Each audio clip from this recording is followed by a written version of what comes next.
Alrighty, welcome back guys to another video. This one I want to talk to you about this bit of a sorry case here. I don't know if you can see that particularly well.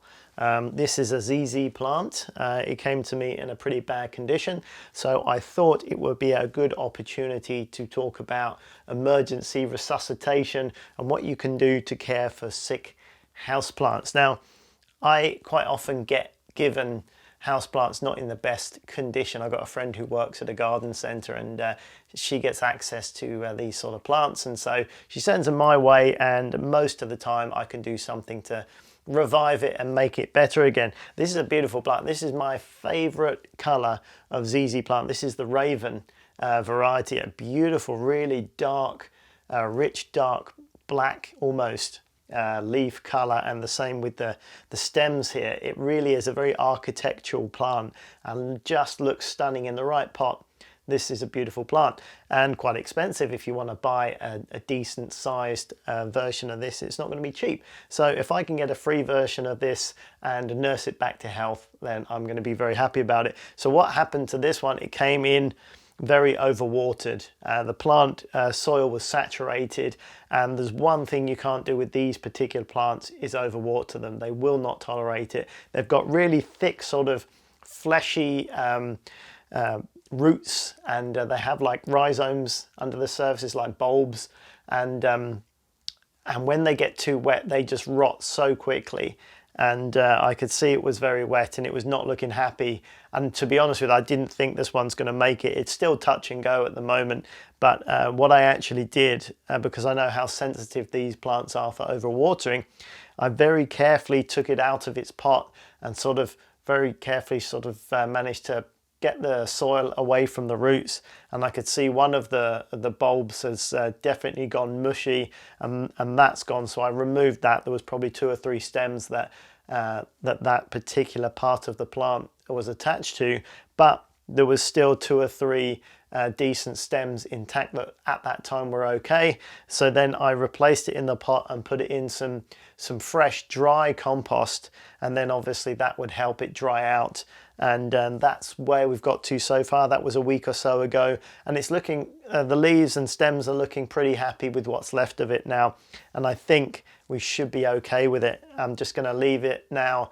maybe give it some water in another couple of weeks, but really let it dry out completely. I may have a look in the soil and see what the roots are like, but overwatering is a common thing, especially with these particular plants. It's a good idea to look up the characteristics of any particular plant that you've got, because some like to be constantly moist, for example, and others just need to dry out completely in between watering. So you know, what's good for one thing might not be good for another, and you do have to have a rough idea, or you could have problems. And this is an example that you really don't want to be watering more than once a month, really. Just let it dry out completely and then give it a water again and leave it.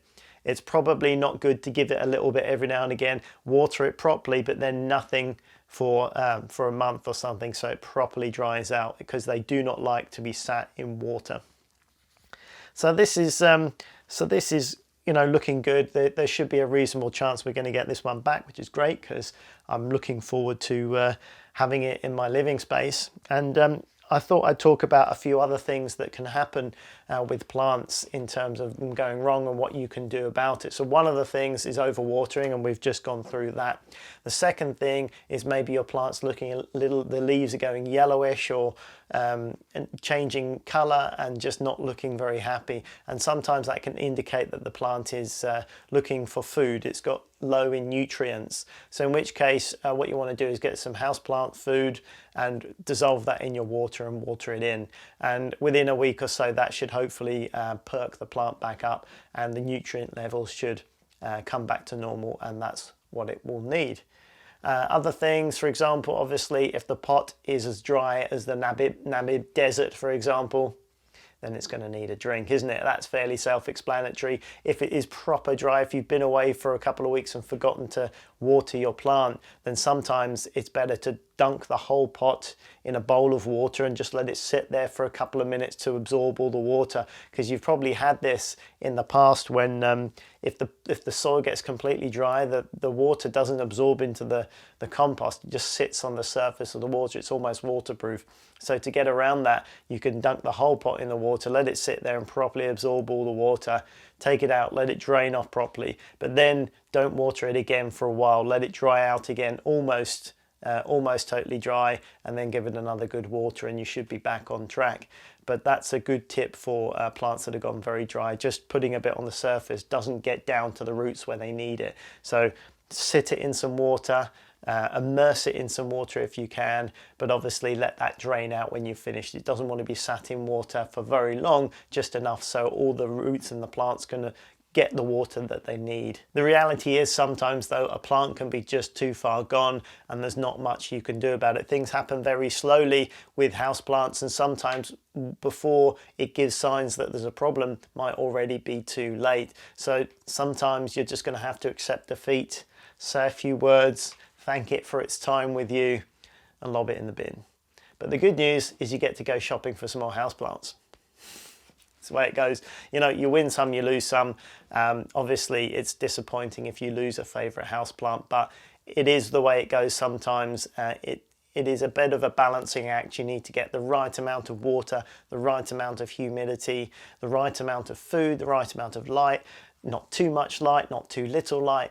Every plant has its sort of perfect balance. Some plants are more picky than others. Some will be very tolerant of the wrong conditions and will still be happy enough. But that's all part of the hobby, the learning process, understanding those balances, and you know, giving the plant its best treatment that you can for each individual plant. So, you know, that's part of the fun. I wouldn't worry too much if you lose one or two. That's all part of the learning process.